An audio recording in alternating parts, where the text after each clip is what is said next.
기도하겠습니다. 주님, 우리를 또 일깨우시고 주의 거룩한 말씀의 동산에서 마음껏 먹고 자랄 수 있는 은혜 주신 것을 감사합니다.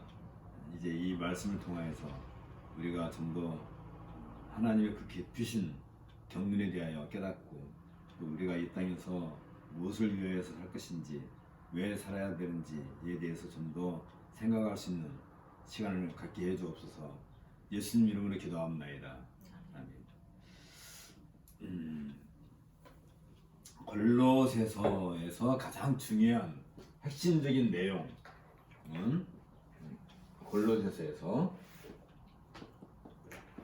가장 중요한 핵심적인 내용은 우주론적 기독론. 이거 굉장히 중요하다고 그랬어요. 우주론적 기독론. 우주론적 기독론이라는 것은 다른 거 아니고, 지난 시간도 얘기했지만, 만유가 주로 말미암아 온 세상, 온 우주가 그리스도로 말미암아 지음을 받았고, 또 그것이 그리스도를 위하여 지음을 받았다, 창조되었다. 그래서 만유의 주이신 그리스도,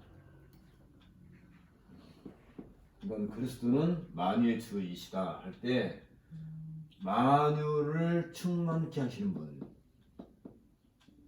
이 온 우주를 충만케 하시는 분이 바로 그리스도다. 그러니까 그리스도는 만유 위에 계신다. 그러니까 진정한 만유의 주인이시고, 또 만유를 충만케 하시는 유일한 분이시고. 그렇다 한다면 왜 이게 중요하냐면, 일반적으로 사람들이 생각하는 일반적인 사람들이 생각하는 그 개념 속에 사람들은 항상 자기 자신이 주인공이란 말이죠. 그러니까 사람들은 자기가 그 주체야. 모든 판단의 주체가 자기가 되는 거죠. 그래서 항상 나로부터 이렇게 객관화시켜서 판단하는 그런 생각을 가지고 있는데, 이 주체의식이라고 하는 것이, 이게 바로 인격이라고 지난 시간에 얘기했어요. 인격이라고 했는데, 문제는 어디에가 있냐면, 이 인격이 정상적으로 발현이 된다면 얼마나 좋겠어요. 근데 사람은 이게 죄성으로 인해서 인간 자체의 그 인격이 제대로 발휘할 수가 없단 말이죠. 이게 바로 죄성이라고 그러죠. 죄성 때문에.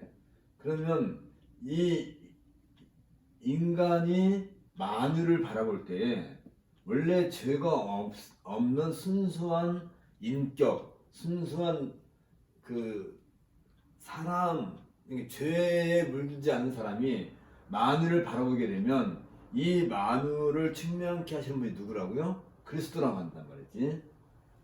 그러면 이 만유, 온 세상, 온 우주 만물을 다 바라봤을 때 사람들이 이걸 보면 거기에서 뭘 보게 되냐면 그리스도를 보게 되는 거예요. 그리스도. 이해가죠? 그러니까 인간이 죄성으로 말미암아 오염되지 않는 그런 순수한 인격을 갖고 있다면, 그 사람의 어떤 주체의식으로 만유를 바라봤을 때 만유에서 뭐가 나타나요? 만유의 주이신 그리스도를 보게 돼 있단 말이죠. 그러면 그리스도가 누구예요? 그리스도는 우리가 늘 얘기하지만 로고스이시고 제2이신 그분, 다시 말하면 말씀이신 그분. 곧 이 과정을 통해서 누구를 만나게 돼요? 우리는 하나님을 만나게 되어 있단 말이죠. 그래서 만물을 보게 되면 만유 안에 있는 그리스도를 통해서 최종적으로 누구를 만나요? 하나님을 알게 되는 거란 말이죠. 그러나 이 인격이 죄성으로 말미암아 그걸 볼 수가 없게 되는 거란 말이죠. 그러면 인간에게 있어서 이 죄성을 해결하지 않고서는 인간이 하나님을 만날 수 있는 방법이 없고 하나님을 알 재주가 없는 거란 말이죠. 그래서 인간의 죄성을 해결하기 위해서 로고스이신 그분이 인간의 몸을 입고 이 세상에 오시는 것 같아 뭐라고 한다고요? 성육신 오셔서 예수님이 십자가에서 말하자면 구속, 십자가의 구속과 구속은 곧 속량이라고 그랬죠? 속량. 속량이라고 말할 때 이 구속과 속량 같은 말인데 이것의 정신이 우리 지난 학기 공부한 게 있어요. 고엘.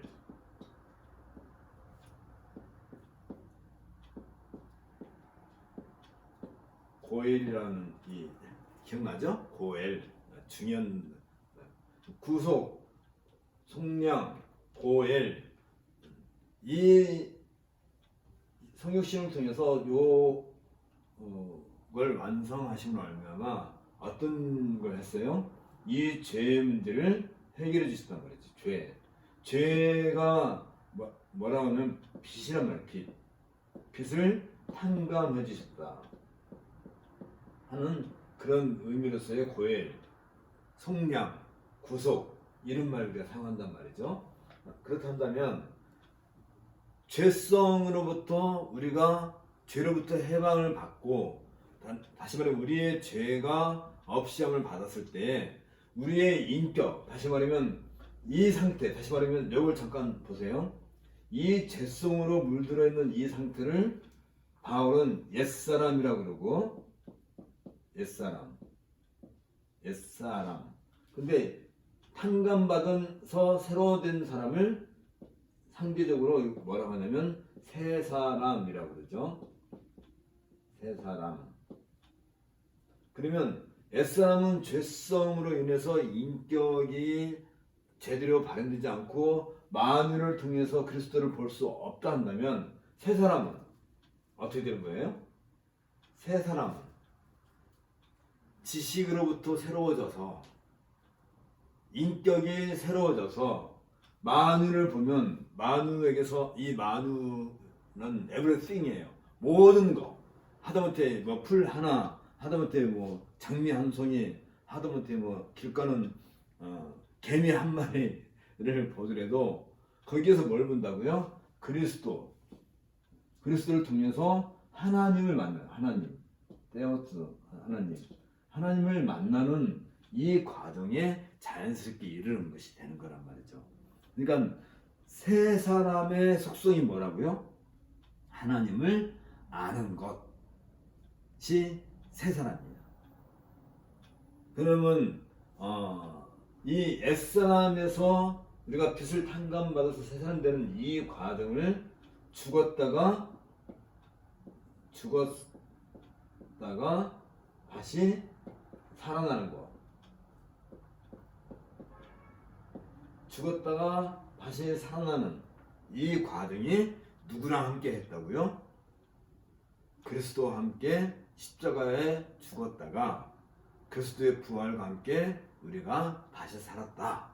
지금 그 얘기를 바울이 했다고 그랬죠. 그게 어디 나온다고요? 골로새서 2장 17절에서 나온다고 우리가 지난번에도 공부했어요.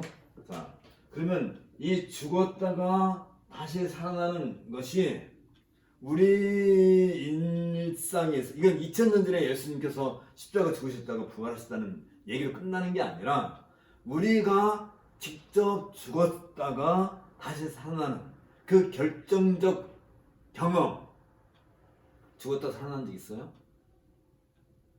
있단 말이죠, 우리한테. 언제? 우리가 세례를 받을 때. 우리가 이게 굉장히 중요한 거예요. 세례. 우리가 세례 받을 때 물에 빠져서 죽었다가 물에서 건짐을 받아서 다시 산 것을 상징적으로 행하는 것이 세례란 말이죠. 세례. 그러면 세례 이전과 세례 이후가 있을 거 아니에요. 세례받기 이전에 우리는 죽었던 사람이고, 세례받고 난 이후에 우리는 다시 살림을 받은 사람. 그래서 우리는 죽음, 그러니까 세례는 곧 이전은 죽음, 세례 이후에는 생명이라고 할 때, 이 죽음과 생명을 할 때 생명의 가장 큰 특성이 뭐라고요? 특성. 죽은 자의 특성은 만유를 보고서도 그리스도를 볼 수 없는 거지. 그러면 새 생명의 특성, 세례받아서 생명을 얻은 새 생명의 특성은 뭐예요? 만유를 보면, 만유를 통해서 만유의 주이신 그리스도를 알게 되는 거란 말이죠. 그리스도를 안다는 것은 그건 누구로 아는 거예요? 말씀이신 그리스도를 통해서. 다시 말하면 이 말씀은 신약에서 어떤 형태로 주어져요? 우리 지금 우리 시대에는 성경 계시로 준다는 거예요.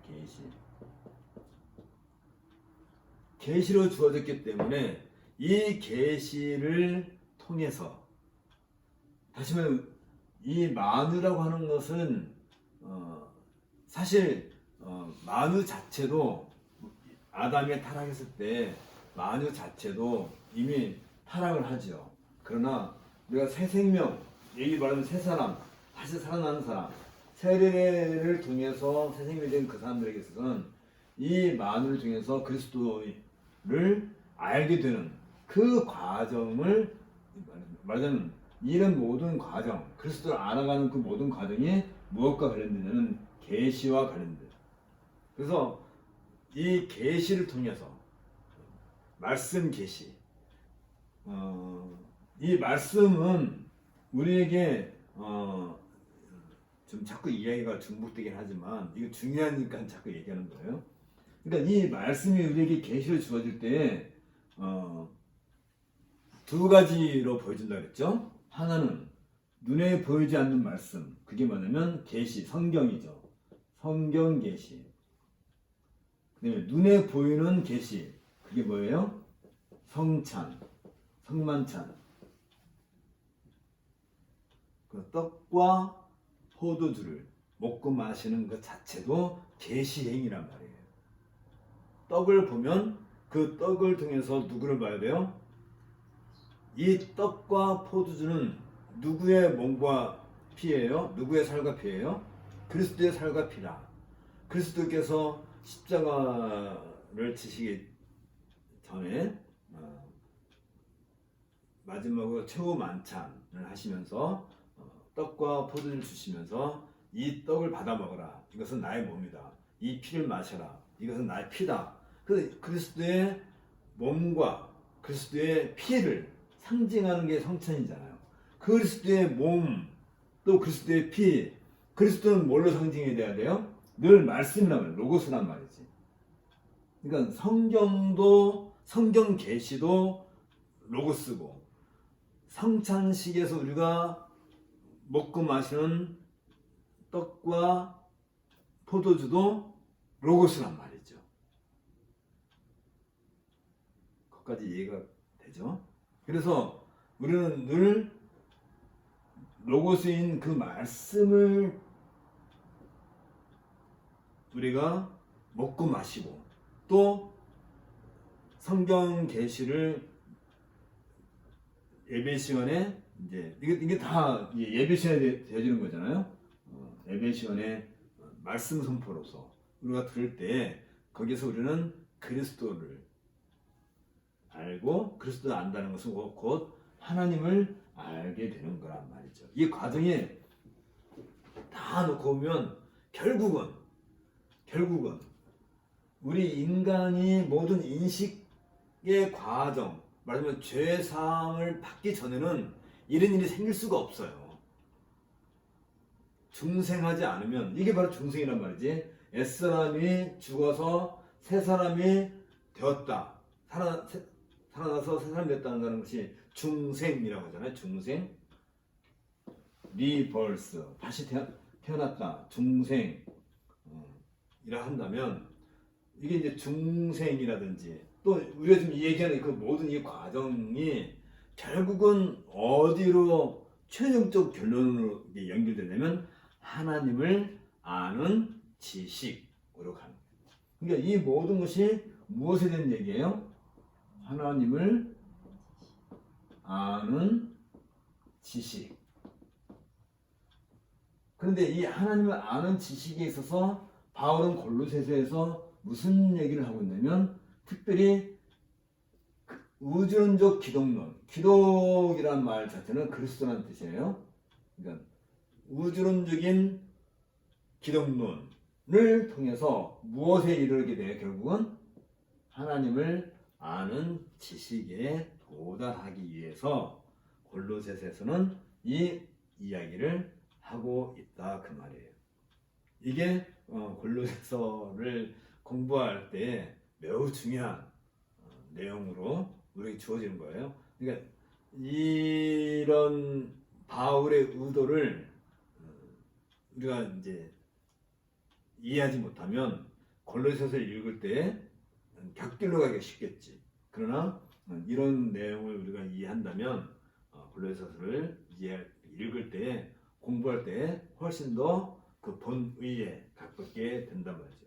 그래서 그 이야기를 여기 41페이지 이제 가운데 편에서 우리가 얘기하는 거란 말이죠. 이제 그러면 이 모든 일들, 그러니까 인간이 하나님을 알아가기 위해서 되어진 이 모든 일에 있어서 최종적으로 하나님을 아는 지식에 도달하는 것인데 이 계시의 행위가 어디서 이루어지냐면 계시의 행위는 다른 데서 이루어지지 않고 교회에서 이루어져요.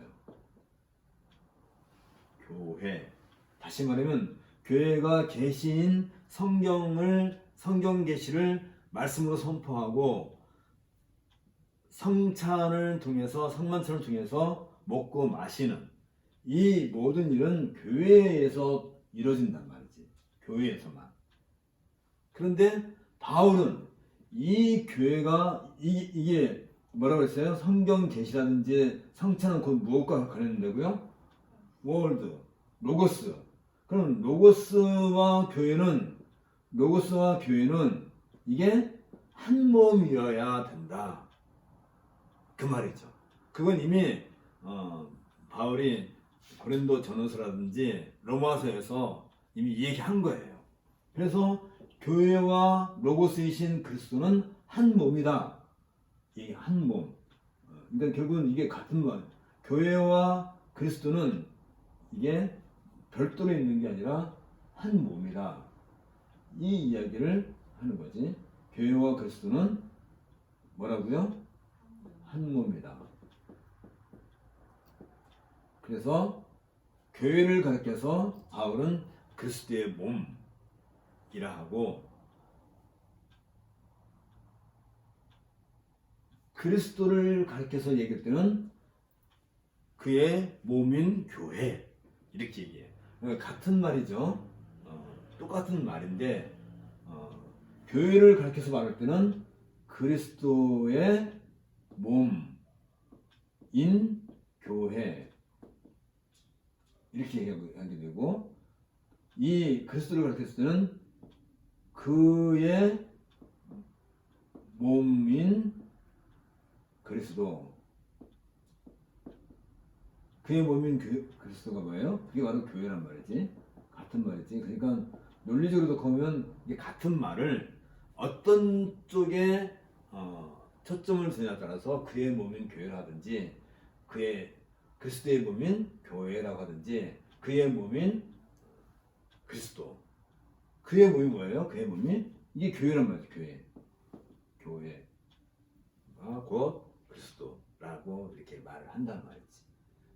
그랬을 때 교회를 통하지 않고서는 다시 말하면 그리스도의 몸인 교회를 통하지 않고서는 우리가 그리스도를 알 수 있는 재주가 없다는 거죠.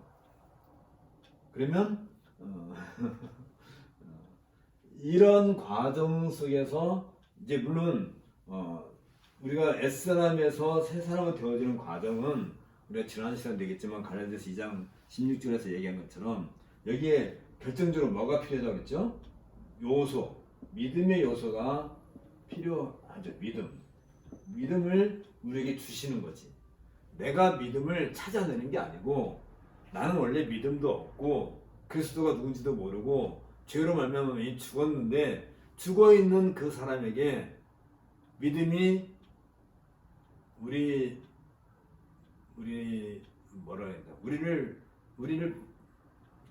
파고 들어가지고 우리 안에 믿음이 들어와서 그로 말미암아 우리가 이런 과정, 이런 인식의 과정을 거쳐서 세례를 받게 되는 것. 세례를 받음으로써 우리는 이제 새 생명을 얻었다라고 하는 것. 이런 모든 과정 자체가 결국은 최종적으로는 그의 몸인 그리스도와 우리가 한 몸이 되는 걸로 이 모든 것들이 결정이 되는 거죠. 이거 갖다가 뭐 한다고요? 이거 갖다가 한 몸, 이걸 그리스도와의 연합이라고 그랬죠. 그리스도와의 연합까지 연결돼요. 자, 이제 요 이야기를 조금 정리하면 그 41페이지 가운데 거기 한번 읽어주세요. 그리스도 크게 교회를 그리스도의 몸이라고 할 때 이 말은 교회는 그리스도의 몸으로서 교회의 생명과 모든 다른 자원들을 머리이신 그리스도로부터 끌어온다라고 말할 때 진리가 된다. 따라서 고린도전서와 로마서에서 보여주고 있는 바울의 교회관은 그리스도를 몸인 교회의 머리라고 이해할 때보다 분명한 신학적 해석이 가능해진다. 그 다음에 그리스도를 몸인 교회의 머리라고 하는 바울의 교회관은 그리스도를 옛 창조의 머리로만이 아니라 새 창조의 머리로 찬양하는 송영에 근거하고 있다. 여기에서 바울은 머리의 개념을 모든 피조물보다 먼저 나신 자가 아닌 부활을 통하여 죽은 자로부터 먼저 나신 자로서 교회를 생겨나게 하고 교회를 다스리시며 그의 백성들과 긴밀하게 연합되어서 그 백성들의 생명이 그리스도로부터 나온다는 의미로 이해하고 있다. 자, 요것만 이제 이해하게 되면 사실은 골로새서를 다 이해한 것과 똑같아요. 무슨 말이냐면 제가 이제 지금까지 무엇에 대해서 얘기했어요? 우리가 알고 있는 지식이 죄로 말미암아 바르게 알 수 없어요. 만유를 통해서 그리스도를 알아야 되는데, 그러나 이 중생의 과정, 다시 말하면 옛사람이 죽고 새 사람이 되는 거기에 뭐가 작용한다고요? 믿음이 작용해서 이런 구속의 과정을 통해서 결국 우리는 하나님을 아는 지식까지 이르러야 될 텐데, 그 구체적인 행위가 계시, 다시 말하면 말씀 선포와 성찬을 통해서 이루어지는데, 이 말씀 선포와 성찬은 그게 교회의 특성이란 말이에요. 교회는 그거 말고 다른 일이 필요 없어요. 교회가 왜 존재해요? 교회가 하나님의 말씀을 선포하고 성찬을 행하기 위해서 교회가 있는 거예요. 누구의 마음을 달래주고 내가 교회 가서 위로를 받고 그런 얘기 하자는 게 아니에요. 교회는 왜 존재한다고요? 말씀 때문에 존재해요. 말씀 때문에. 말씀이 없으면 그건 교회가 아니란 말이에요. 어떤 의미에서 말씀이 그 로고스고 로고스가 그리스도고 그리스도가 그 교회라 한다면 교회가 그리스도가 없는 교회는 교회가 아니잖아요. 다시 말하면 말씀이 없는 교회는 교회가 아니란 말이죠. 그걸 그리스도의 몸이라고 한단 말이에요. 교회를 오죽하면 몸 그러면 우리는 뭘 생각해야 된다고요? 말씀, 로고스이신 그 말씀을 생각해야 돼요. 교회에 가면 무엇부터 보여야 돼요? 교회에 가면 우리 머릿속에 항상 뭐가 있어야 돼요?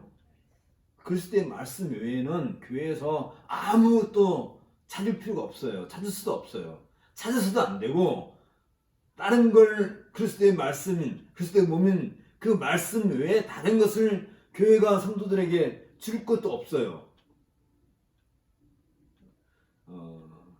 교회가 성도들에게 먹여주는 게 말씀밖에 없다 그 말이지. 그렇다면 이 교회를 가리켜서 아까 뭐라고 한다고요? 그리스도의 몸인 교회, 그의 몸인 그리스도, 같은 말이라고 했죠? 같은 거예요. 그랬을 때에 이 우주론적 기독론은 무엇과 깊은 관련이 있다고요? 만유의 주이신 그리스도와 깊은 관련이 있다고 그랬죠? 이건 모든 만물을 존재케 하고 그를 통해서 만들었고 그리스도를 위해서 존재한다는 점에 있어서 만유의 주는 주인이라는 뜻이잖아요. 최고의 주이신데, 그런데 이때 골로새서에서 중요하게 얘기하는 것 중에 하나가 뭐냐면 골로새서 1장 18절. 골로새서 1장 18절 한번 읽을 수 있어요? 다음 페이지로 나오지. 골로새 1장 18절. 그는 몸인 교회의 머리시라. 그가 근본이시요 죽은 자들 가운데서 먼저 나신 이시니 이는 친히 만물의 으뜸이 되려 하시니라. 예. 그는 교회의 머리라 라고 바울이 얘기할 때, 그러니까 우리가 지금 그 얘기를 했어요. 여태까지 교회는 뭐라고요? 그리스도와 한 몸이다, 연합되어 있는 한 몸이다 라고 하면은 그 말이 맞아요? 틀려요? 맞아요. 맞는데 그걸로만 끝나서는 안 되는 거란 말이지. 아니면 말하자면 만유의 주이신 그분은 모든 우주의 가장 탁월하신 분이시고 하나님부터 가장 먼저 태어나신 분이긴 하지만, 태어났다는 말은 영원성이 있기 때문에 무슨 우리가 아들 낳은 같이 그런 의미는 아니에요. 어쨌든 간에. 어쨌든 그런 분에서 모든 것의 첫 번째이시지만, 특별히 바울은 이 골로새서에서 중요하게 언급하고자 하는 것이 골로새 1장 18절에 있는 것처럼 교회의 머리시다. 다시 말하면 만유의 주이신 그분이, 그건 지난 시간에 얘기했을까? 어쨌든 교회의 주이시다 라고 할 때에는 여기에 시간적인 뭐랄까 차이점이 있죠. 만유의 주이신 그리스도를 할 때는 무엇과 직접적인 관계가 있냐면 천지 창조와 직접적인 강조가 있어요. 천지 창조, 온 세상을 있게 하기 위해서, 그러니까 이 우주가 발생하기 전에 누구를 통해서? 그리스도를 통해서 만들어졌다는 천지 창조라는 그 시점이 그렇게 되지만, 바울이 말할 때 한 몸이야 그리스도가. 근데 그 그리스도를 가리켜서 뭘 한다고요? 교회의 머리. 교회의 머리. 또 중요한 얘기인데, 교회의 머리가 되신다 할 때, 이때는 예수님이 성육신 하셔서 십자가에서 죽으셨다가 첫 번째 부활의 열매가 되셨다. 첫 열매. 부활의 첫 열매가 되셨다는 점에 있어서 교회의 머리라고 하는 거예요. 그걸 가르쳐서 다른 말로 말하면, 좀 더 어려운 용어로 말하면 기독론적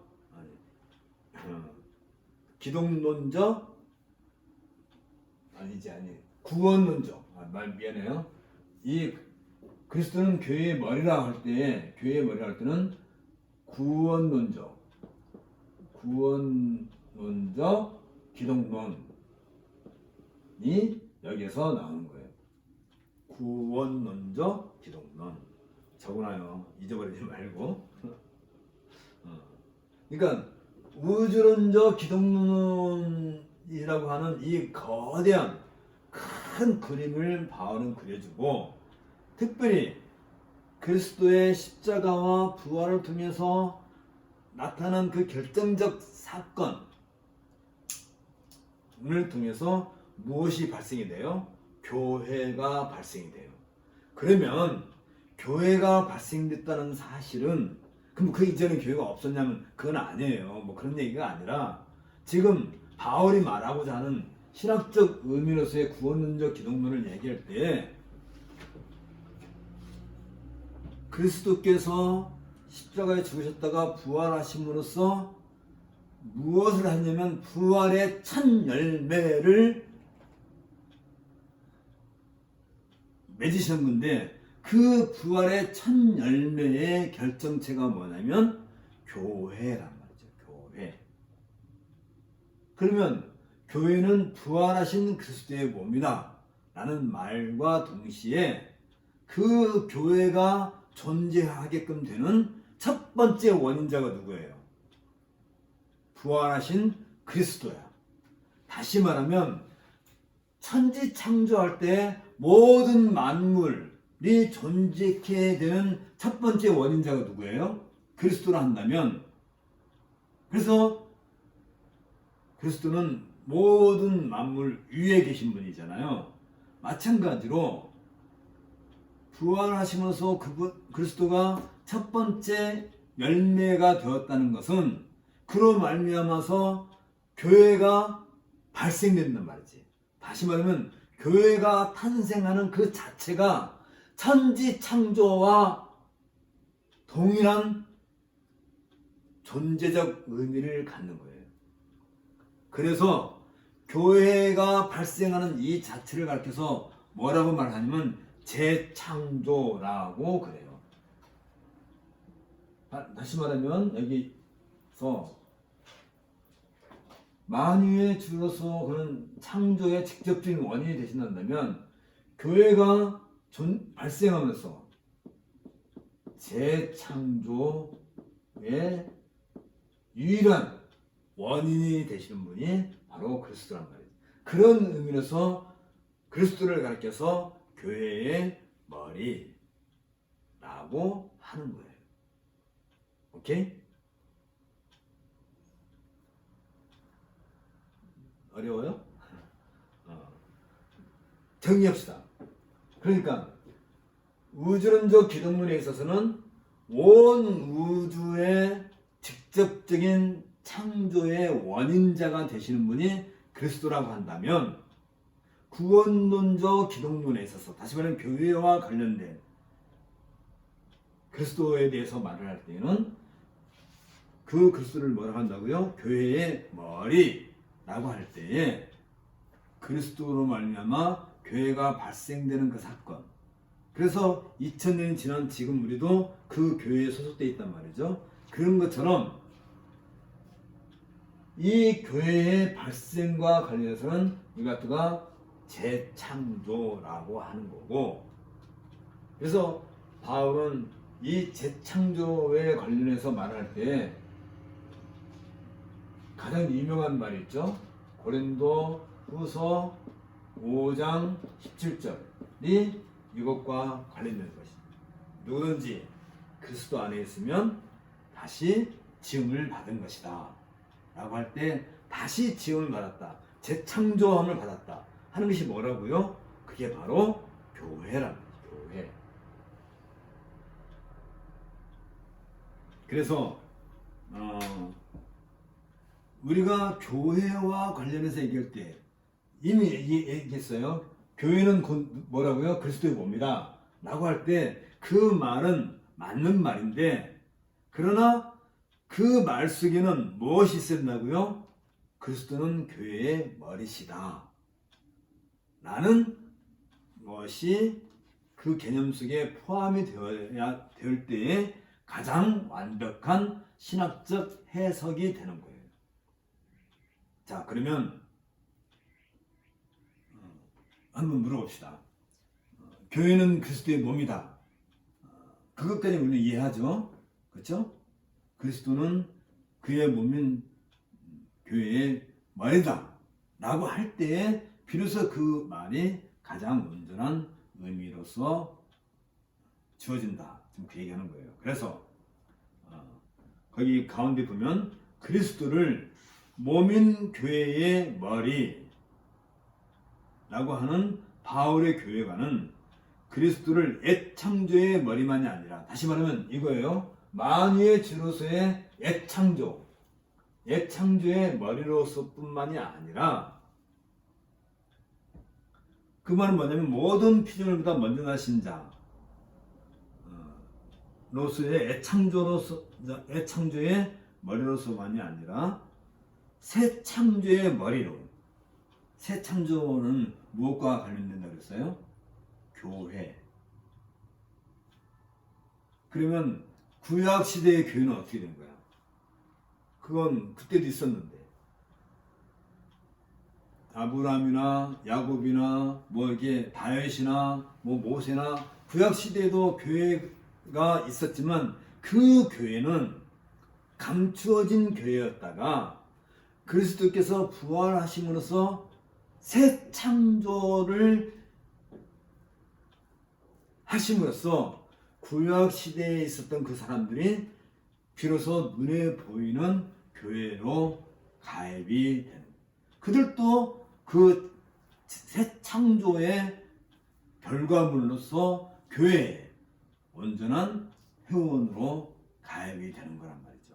그러니까 구약 시대의 성도들은 아직 재창조되지 않은 교회의 모형적인 위치에 있다가 그리스도께서 부활하시고, 그리고 오순절날 성령께서 강림하심으로써 교회가 시작될 때에 그들조차도 비로소 교회로서의 의미를 갖게 되는 거죠. 구약에 있는 성도들도. 만일 이런 일이 없었단다면, 재창조의 이 과정이 없었단다면, 아브라함이라든지 다윗이라든지 뭐 구약에 있는 그 모든 성도들조차도 그들의 죽음이 헛되고 마는 거예요.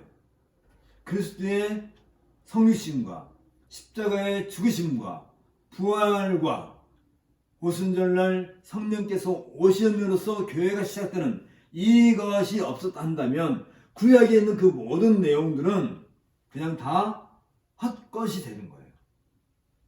그래서 이 구약에 있는 그 모든 내용들이 그리스도의 부활과 오순절날 교회의 설립으로 이 구약에 있는 그 모든 내용이 비로소 성취되었다라고 그렇게 말을 하는 거란 말이죠. 그래서 죽은 자로부터 먼저 나신 자로서 교회를 생겨내게 하고, 이게 재창조라고 그랬죠. 교회를 다스리시며 그의 백성들과 긴밀하게 연합되어서 그 백성들의 생명이 누구로부터 나온다고요? 그리스도로부터 나온다. 우리가 아까도 얘기했잖아요. 옛사람이 죽고 새 사람으로 태어날 때에 그게 뭐냐면 죽음으로부터 세례라는 과정을 통해서 생명을 얻는 이 과정일 때, 이 생명은 누구로부터 온다고요? 그리스도로부터 온다. 그리스도부터 온다는 것이 결국은 그리스도는 교회의 머리시다 라는 이 개념에서 모든 우리 몸의 가치가 그 생명력이 머리를 통해서 주어지는 것처럼, 바울은 그렇게 그림 그리듯이 얘기하는 거죠.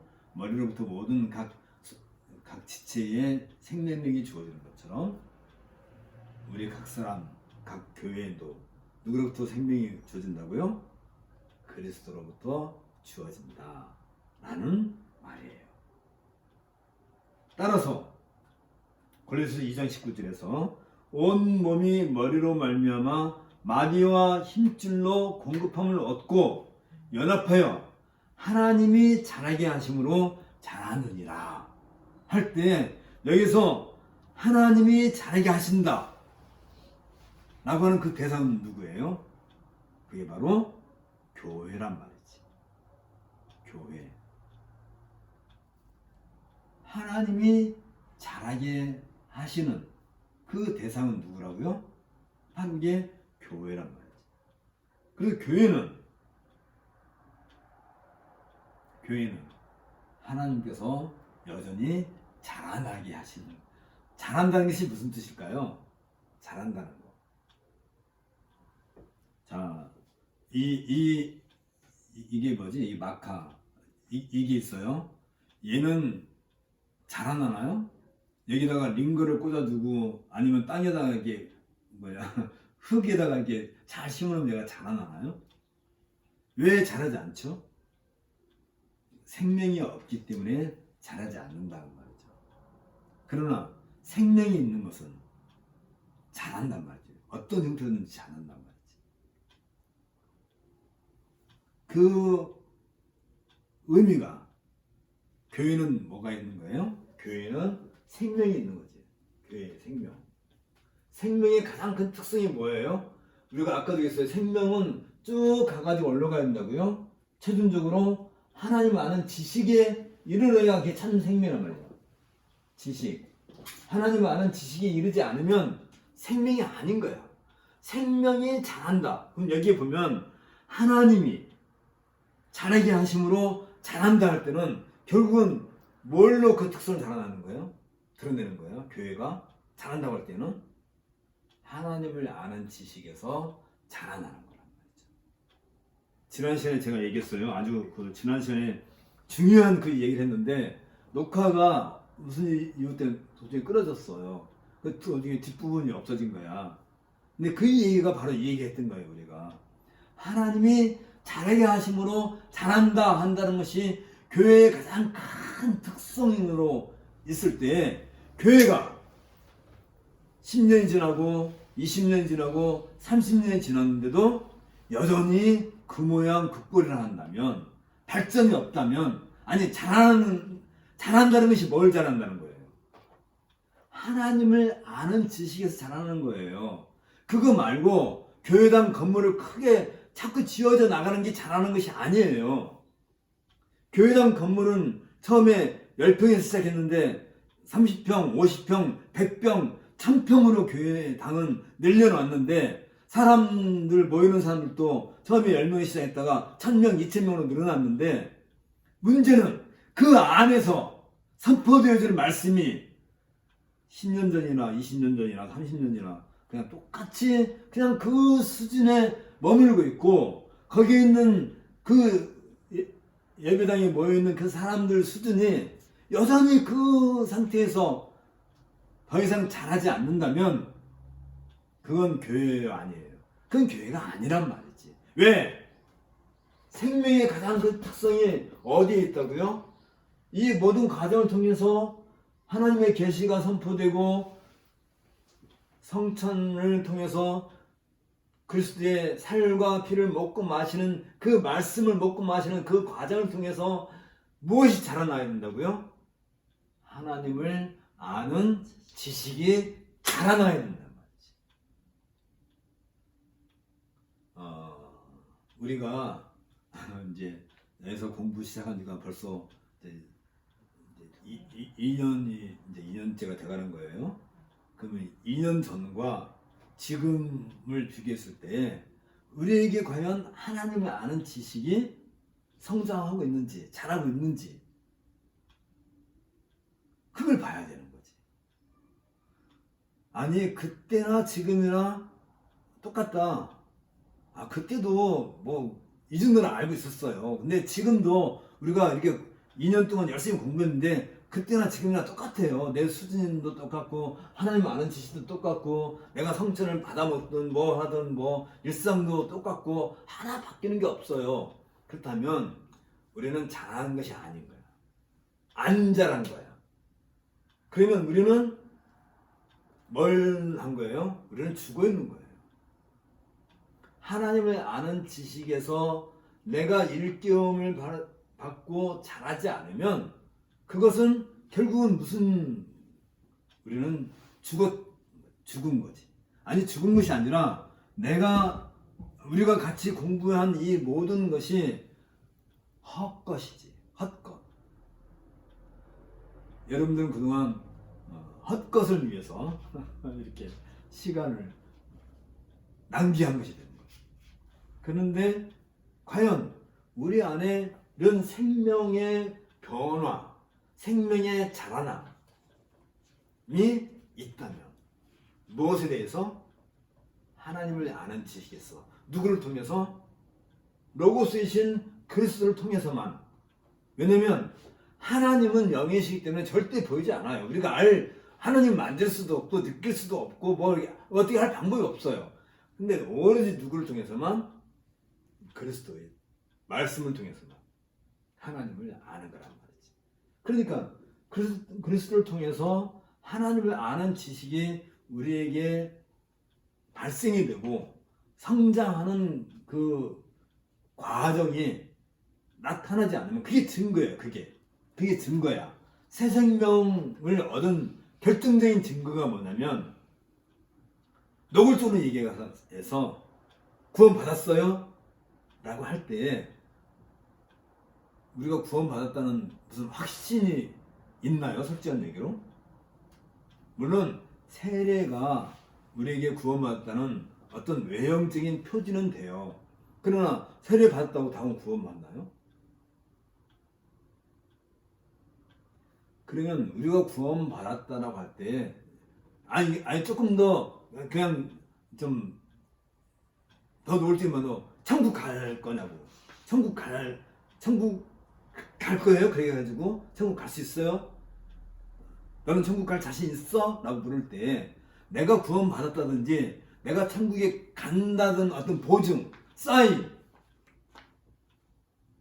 표시. 쉽게 말하면 우리가 결혼식 하면 결혼 반지를 끼잖아요. 결혼 반지가 뭘 상징해요? 내가 결혼했다는 걸 상징하는 것처럼 내가 구원받았어요. 그리고 천국 갈 거란 말이죠. 그 사인이 있을 거란 말이에요. 반지가. 그게 뭘로 나타난다고요? 하나님을 아는 지식으로 내가 확인이 되는 거란 말이지. 다른 사람은 몰라. 그러나 나는 아는 거예요.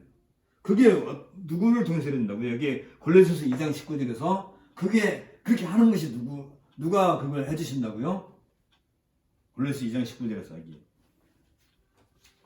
온몸이 머리로 말미암아. 다시 말하면 이 그리스도이신 그리스도가 교회의 머리이신 그리스도는 그로부터 생명이 주어지기 때문에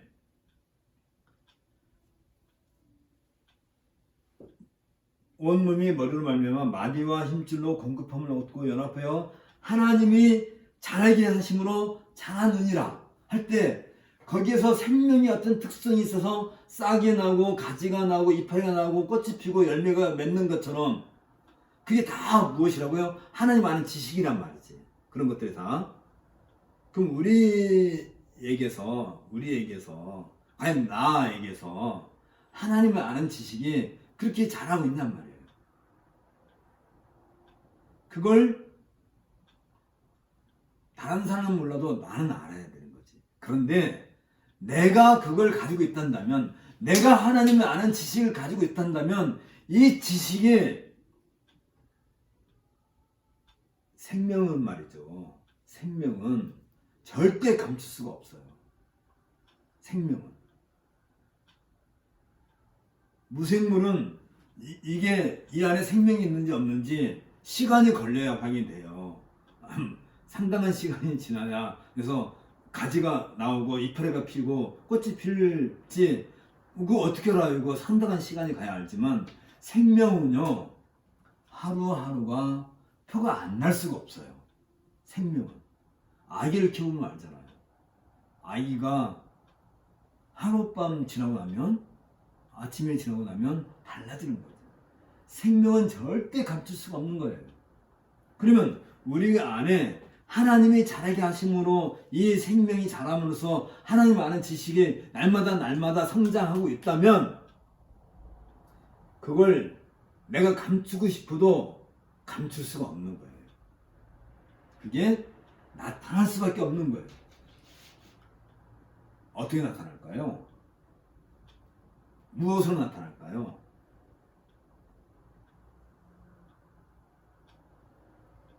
하나님 아는 지식이 나타날 수밖에 없는 거예요. 이게 생명이기 때문에 내가 아무리 감추고 싶어도 내 몸을 뚫고 막 나와.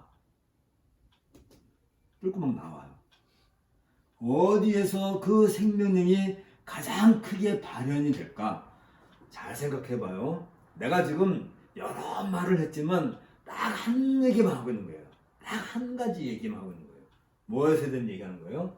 그리스도의 몸에 대한 얘기하고 있는 거예요. 지금도. 생명은 어디서부터 나와요? 그리스도로부터 나온다고 지금 여기도 골로새서 2장 19절에 얘기했잖아요. 그 몸인 몸인 교회의 머리로부터 생명이 시작되는 거란 말이에요. 그 생명이 하나님이 자라게 하신단 말이에요. 결국은 다 지금 그리스도의 몸인 이 머리로부터 나온다 했을 때 이 생명이라면 이게 생명은 그 뭐라고요? 하나님 아는 지식이 생명이란 말이야. 새 생명은 하나님 아는 지식으로부터 나오는 그걸 이외에 다른 것은 없어요. 그게 가장 결정적으로 발현되는 곳, 드러나는 곳, 나타나는 곳, 그게 어디겠어요? 바로 교회란 말이지. 교회의 예배예요.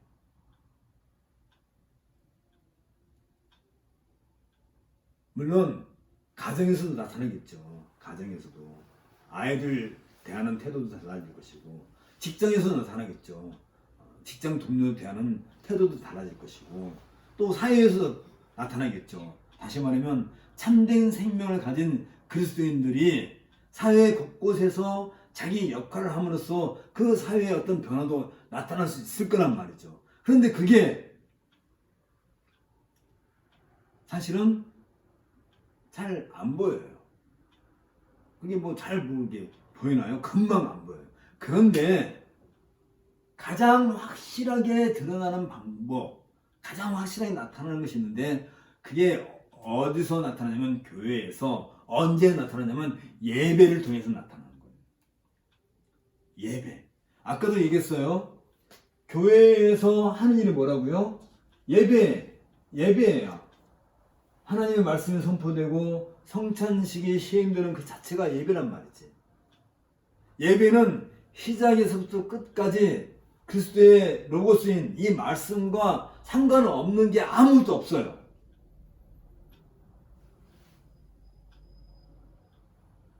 그러니까 예배가 처음에 시작해서 끝날 때까지 이제 나중에 이제 골로새서 보면 그 얘기가 또 나오긴 하는데 처음부터 끝까지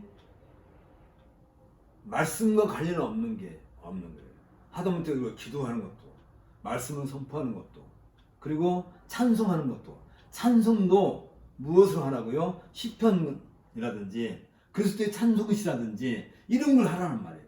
말씀과 그리스도의 말씀과 관련된 그것으로 하나님을 찬송하는 거란 말이에요. 찬미하는 거란 말이지. 그리고 감사가 뭐예요? 헌금, 헌상. 그리고 그 예배드린 삶이 그대로 우리 일상의 삶으로 들어지는 것 가르쳐서 바울은 너희 몸을 거룩한 산 제사로 드리라 했을 때 여전히 예배와 관련된 삶으로 여겨지는 말이에요.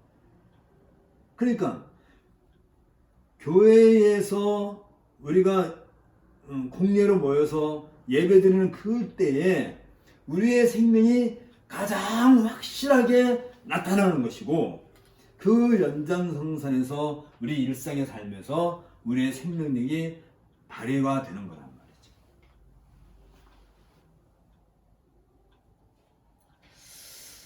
말이죠. 그래서 이제 골로새 1장으로 들어갑시다. 이제 47페이지로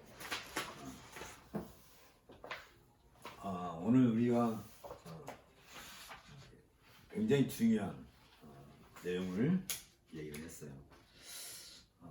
그래서 거기 이제 항상 제가 늘 얘기하죠. 어떤 글을 볼 때는 첫 단을 가장 중요하게 얘기해야 됩니다. 이걸 봐야 그 다음에 무슨 말을 하려고 하는지 이게 바로 말하자면 이제 첫 번째 키란 말이죠. 거기 한번 읽으실래요? 47페이지. 그리스도와 그 복음의 완전성과 충족성. 골로새서 신학은 바울의 초기 서신들에서 발견되는 것과는 몇 가지 차이점들을 보여준다.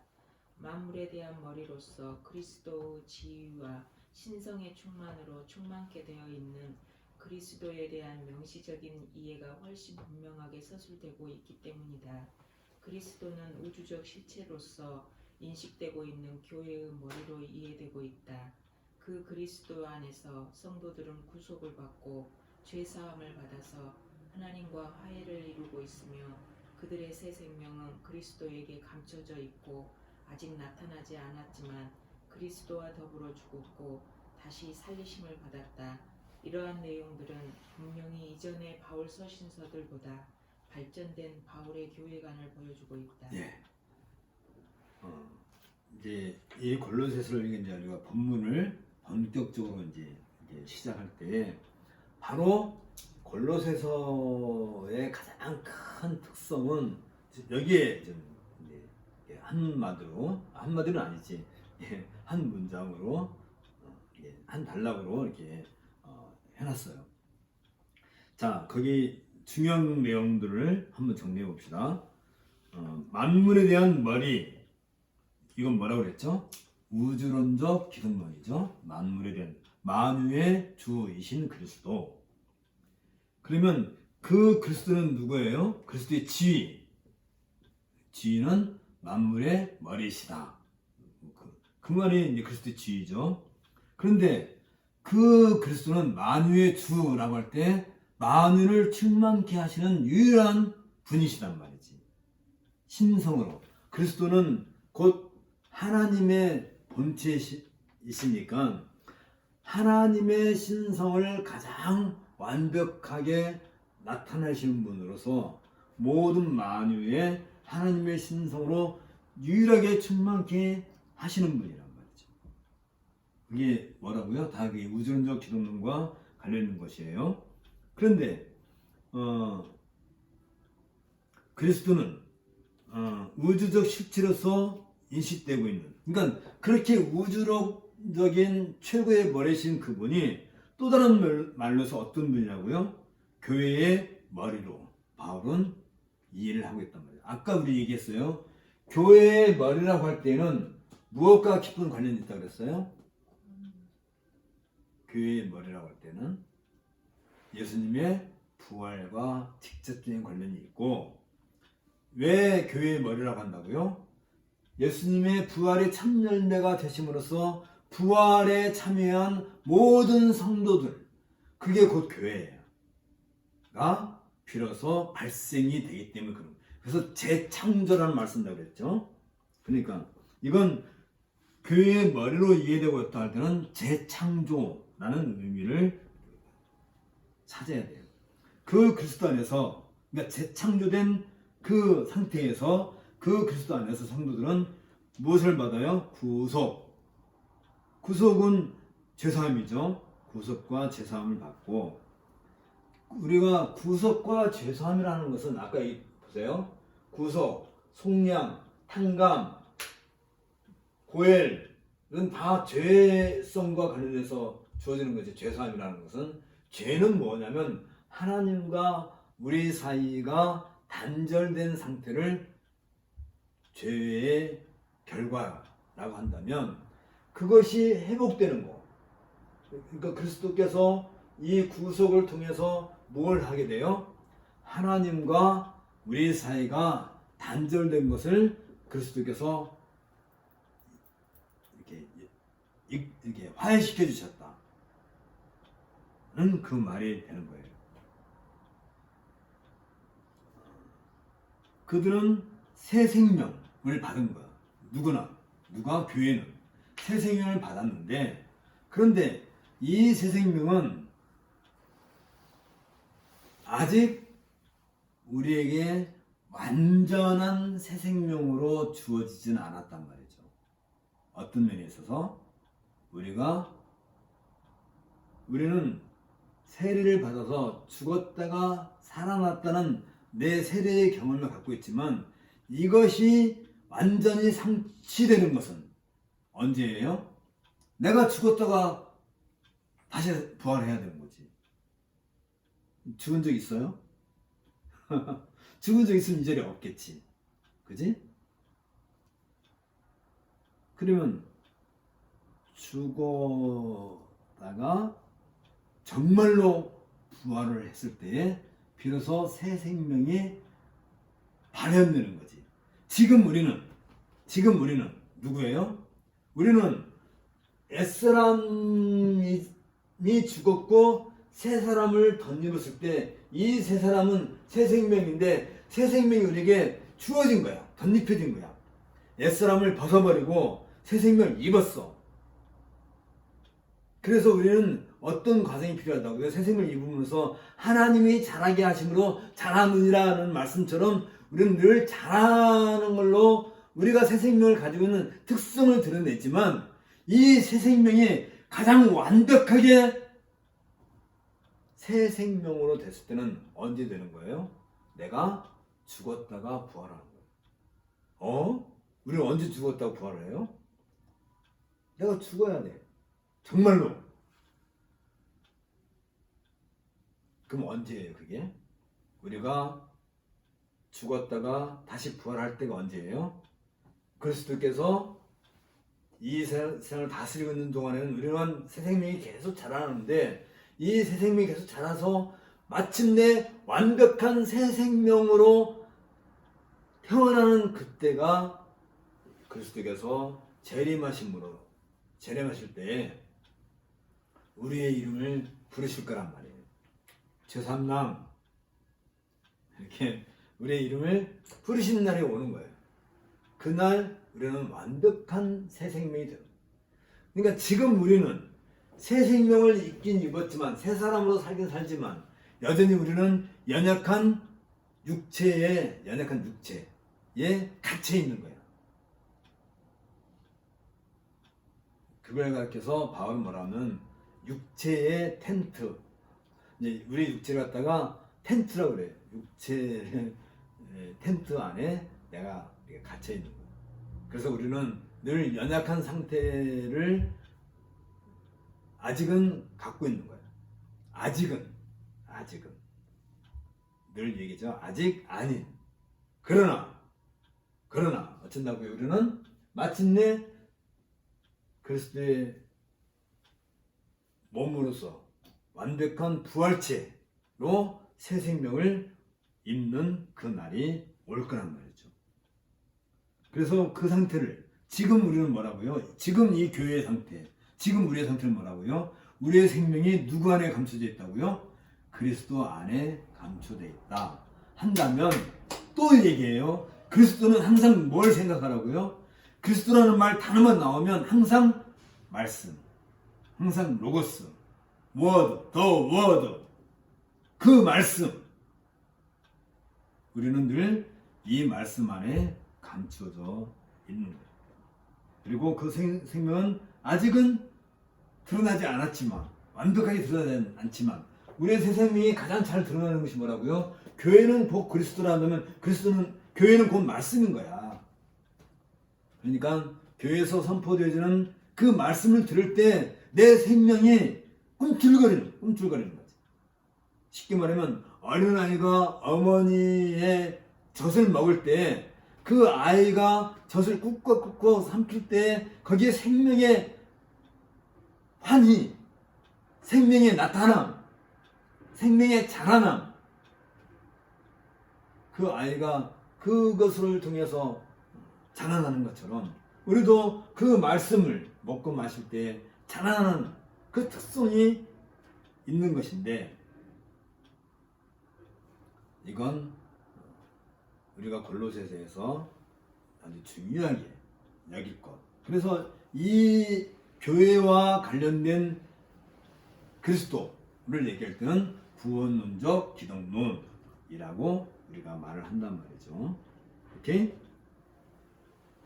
자, 그렇다 한다면 왜 바울이 이 엄청난 이야기를 이렇게 장황하게 이야기를 할 것인가? 왜 했었나 하는 것은 우리가 지난 시간에 이미 다 했어요. 한번 정리를 간단히 해본다면,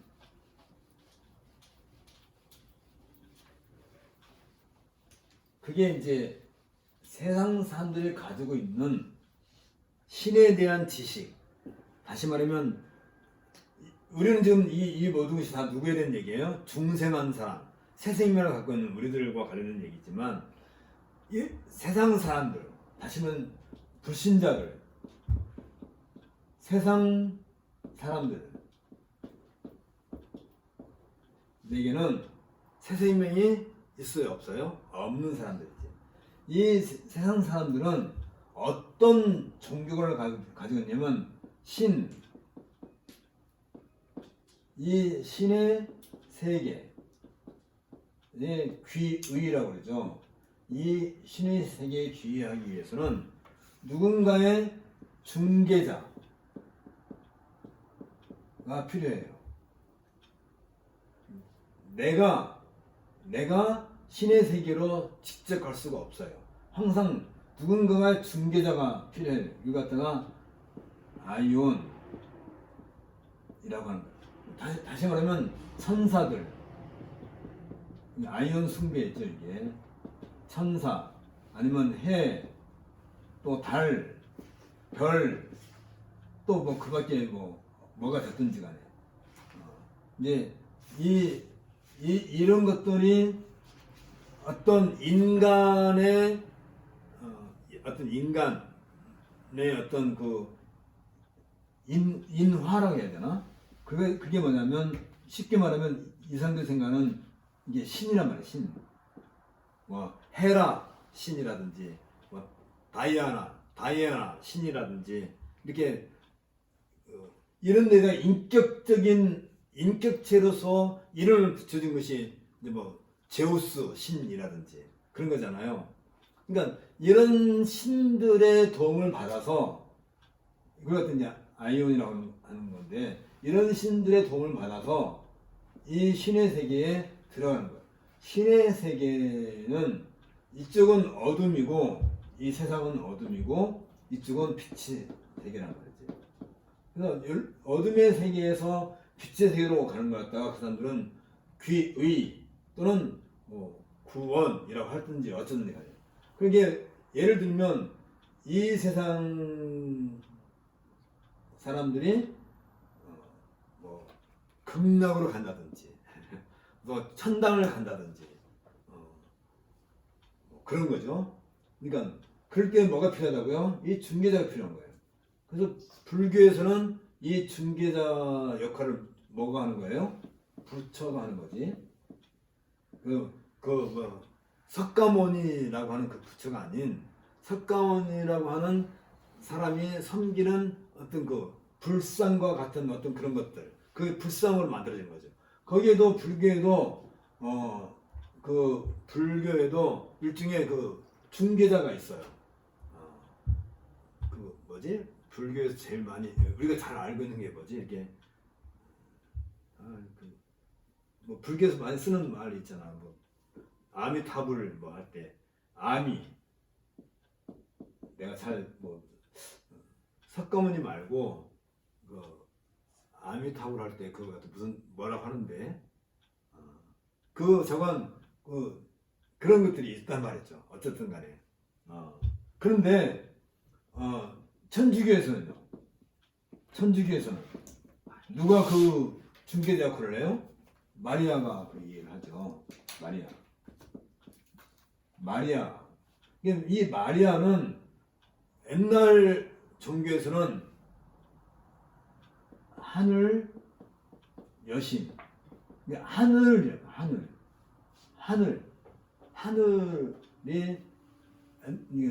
하늘의 여왕, 하늘의 왕후라고 하는 이 여신을 섬겼던 것이 캐톨릭에서는 마리아 숭배로 이렇게 나타나게 되는 거잖아요.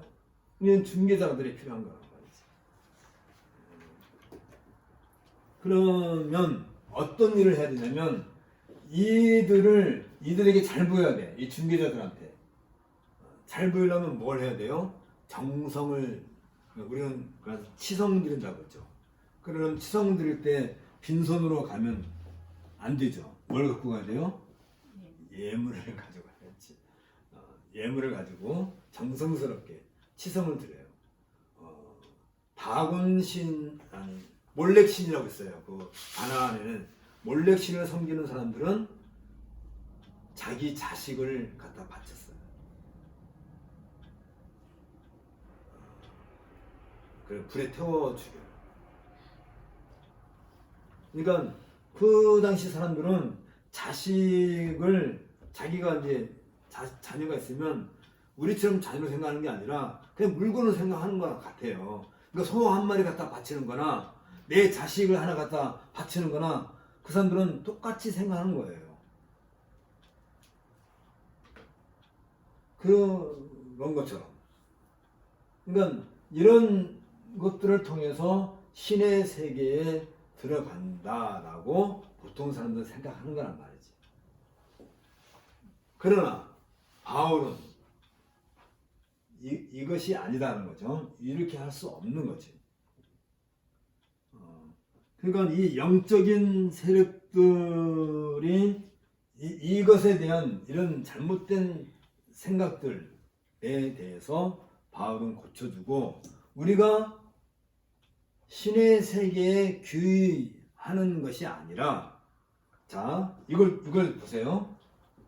중요한 거. 아까 우리가 골로새서 2장 17절, 18절, 19절에서 얘기했는데 그리스도는 교회의 뭐라고 그랬죠? 머리. 그래서 그리스도로부터 교회에 뭐가 온다고요? 생명이 주어진다. 라고 우리 얘기했어요. 그쵸?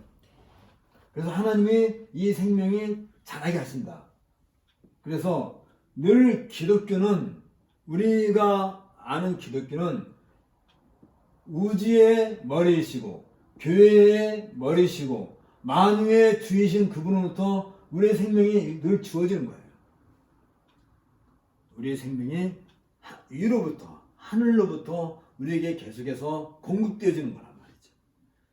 그럼으로써 우리가 이렇게 공부도 하고 하나님 아는 지식에 성장하는 거란 말이에요.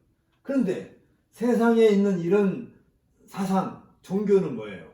내가 이 중개자들에게 뭘 하는 거예요? 정성을 들여요. 정성, 치성. 그래서 옛날 우리 할머니들은 새벽에 가장 먼저 일어나서 하는 게 뭐예요? 정화수 떠다가 이렇게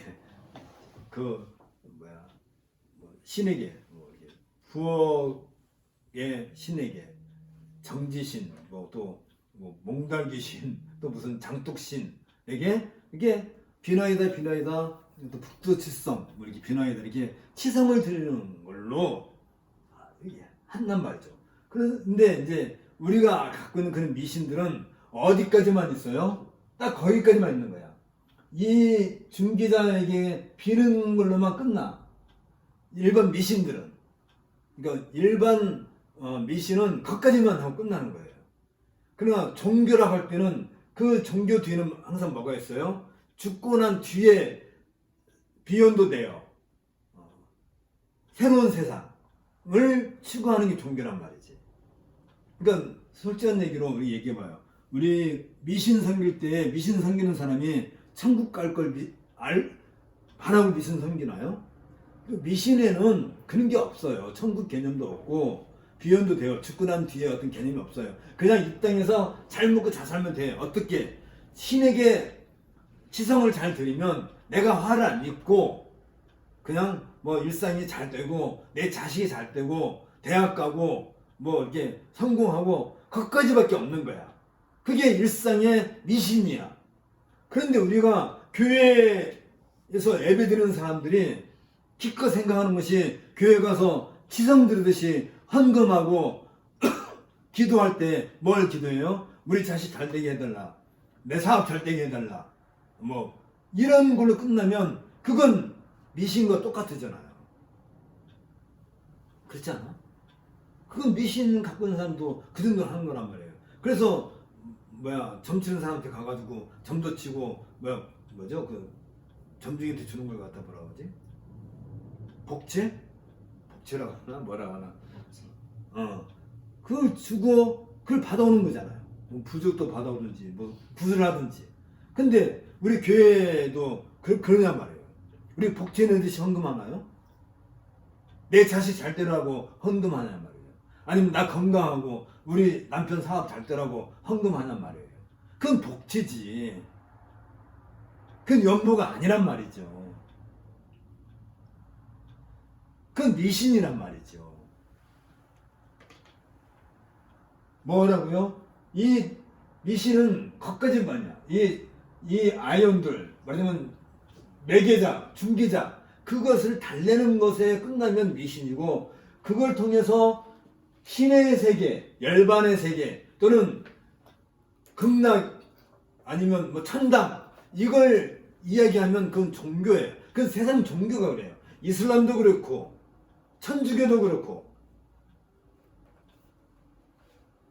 그러나 기독교는 아니란 말이에요.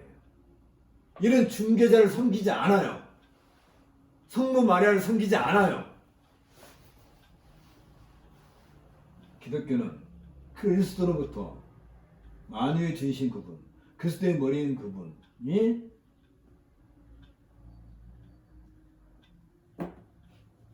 우리에게 생명을 주시기 위해서 어떻게 하신 거예요? 성육신 하셨단 말이에요. 육신을 입고 세상에 있는 그 어떤 종교든지 신이 인간의 몸을 입고 이 땅에 와서 빛을 가지고 이 어둠의 세상에 와서 이 세상을 빛으로 바꾸는 그런 종교는 없어요. 모든 종교는 항상 나의 정성과 나의 치성을 근거로 중개자, 매개자들을 달래서 쉽게 말하면 뇌물을 써가지고 나가 죽고 난 뒤에 이 신의 세계에 가겠다 한다는 것이 모든 세상의 종교들란 말이에요. 근데 신의 세상이 아니고 내가 중개자를 잘 섬겨가지고 뇌물을 써갖고 이 땅에서 잘 살겠다 하는 것은 미신이란 말이에요. 그건 이해가 가죠? 기독교는 그게 아니란 말이에요. 우리 미신을 섬기는 것도 아니고 세상 종교처럼 내가 어떤 그리스도를 잘 달래가지고 내가 그리스도를 잘 달래서 예수님을 잘 달래가지고 나 좀 어떻게 죽고 난 뒤에 천국 가게 해주세요. 이런 생각을 가질 수 없는 거란 말이에요. 그래서 결국은 교회의 머리이신 그 그리스도로부터 우리는 참 생명을 날마다 공급받아서 자라나야 되는 것이죠. 이게 이제 골로새서를 바울이 기록하려고 했던 그 이유가 바로 무엇 때문에 그랬다고요? 이런 미신이나 종교에 빠져 있는 사람들이 자꾸 교회를 공격해 오니까 바울이 우리는 그런 부류와 다르다. 우리는 이런 세상 사람들이 섬기는 그런 미신이나 종교적인 이런 생각과는 전혀 다른 거다. 그게 뭐냐면 몸인 교회의 머리이신 그리스도께서 직접 우리에게 와서 뭘 하신다고요? 생명을 주시고 우리의 생명을 누가 자라게 하신다고요? 하나님이 자라게 하십니다. 이런 것이 우리가 갖는 참된 믿음이다. 참된 신앙이 그거다. 라고 우리에게 가르쳐 주는 거예요. 알려주는 거예요. 그러면 어떻게 하라는 거예요? 이 믿음을 바탕으로 쉽게 말하면 아주 노골적으로 말하면 그거예요. 너희가 무슨 재주로 이 땅에 살겠느냐. 하나님께서 너에게 생명을 주시지 않느냐. 다시 말하면 몸인 교회의 머리이신 그리스도로부터 우리가 단절되어 있으면 우리는 이 땅에서 아무것도 아니다. 우리가 이 땅에서 그리스도의 몸으로 살고 있다는 것 자체는 가장 영광스럽고 가장 복된 자리에 있는 거다. 그게 누구라고요? 그게 바로 우리다. 그게 바로 교회다. 그게 바로 지금 우리가 이런 복을 누리고 있는 거다. 라고 한다면 예수님께서 마태복음 6장 33절에서 뭐라고 말씀하세요?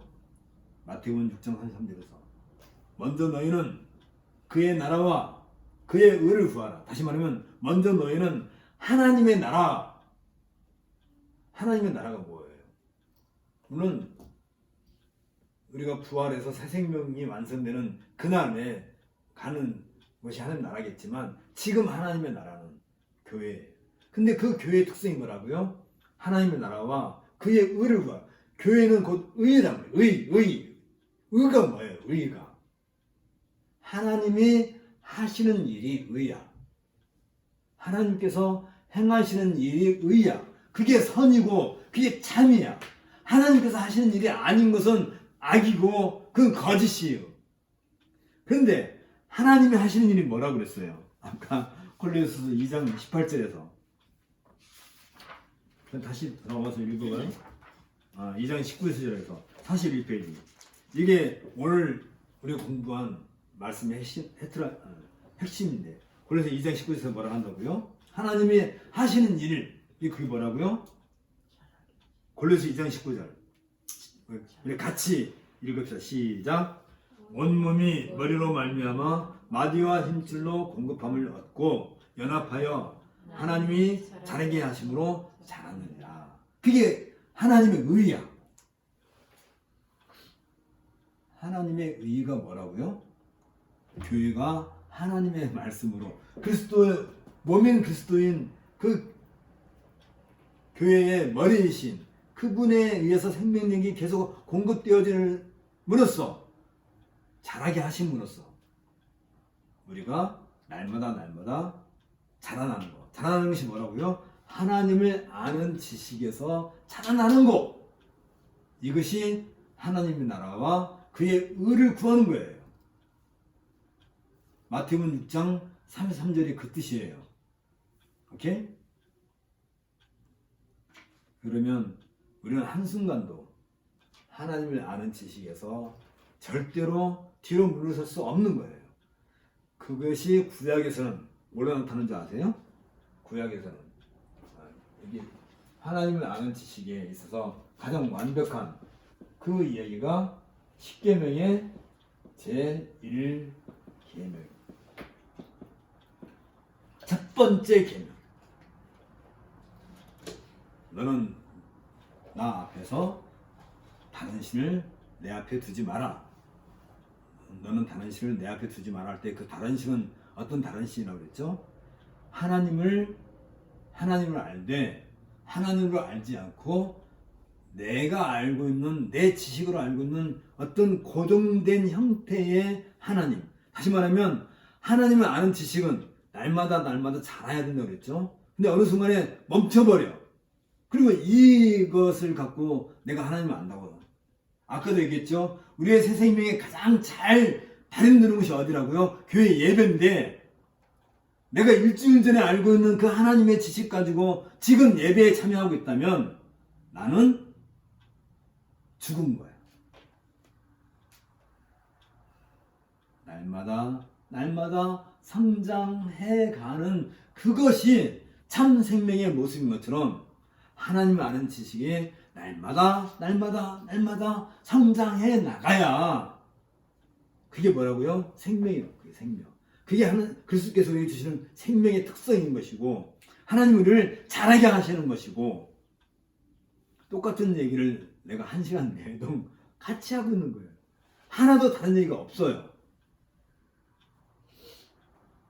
그래서 우리가 1년이 지나고 2년이 지나면 하나님을 아는 지식에 있어서 성장할 때에 그래서 우리가 그게 바로 구원받은 증거예요.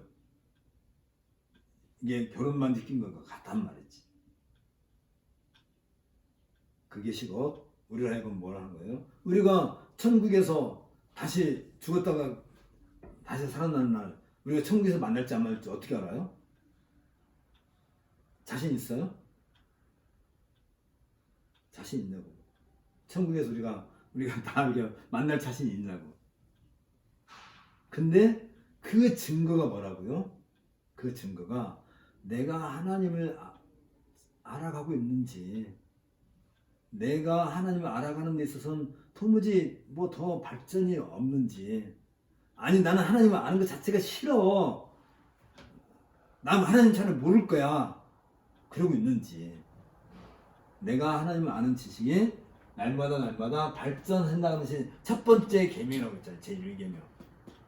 그것이 곧 생명이에요. 생명. 그랬을 때 우리는 내가 정말 죽었을 때 내가 부활할지 안 할지, 내가 부활해가지고 천국으로 가게 될지 지옥으로 가게 될지 그 증거가 어디서 나타난다고요? 하나님이 나를 자라게 하시는 거, 하나님이 나를 새 생명으로 자라게 하는 그거, 하나님을 아는 지식에서 내가 날마다 하나씩 깨달아가는 거, 그것이 바로 하나님의 나라와 그의 의를 구하는 일이란 말이에요. 이걸 갖다가 예수님은 뭐라 한다고요? 무엇을 먹을까, 무엇을 입을까 보다 그걸 더 우선하란 말이에요. 세상 사람들은 무엇을 먹을까, 입을까, 마실까 갖고 염려할 때 우리는 그런 걸로 염려하지 말고 그 쉬는 시간에 하나님을 아는 지식에서 하나라도 눈꽃만큼이라도 발 끝만큼이라도 자라나라 이 말이에요. 그게 새 생명을 받은 생명의 특성이라는 거예요. 생명의 특성. 기도하겠습니다. 우리의 주이신 우리 아버지이신 하나님 아버지, 진정 우리가 다른 것으로 말미암지 않고 그리스도로 말미암아 참 생명을 덧입고 새 생명을 우리가 갖고 또 새 사람을 입게 된 그 모든 것들이 다 하나님의 은혜인 것을 고백하옵나이다.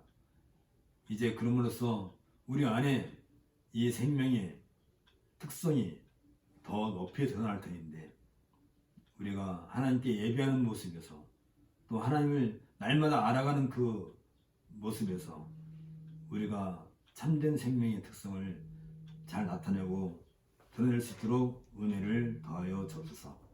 예수님 이름으로 기도합나이다. 아멘.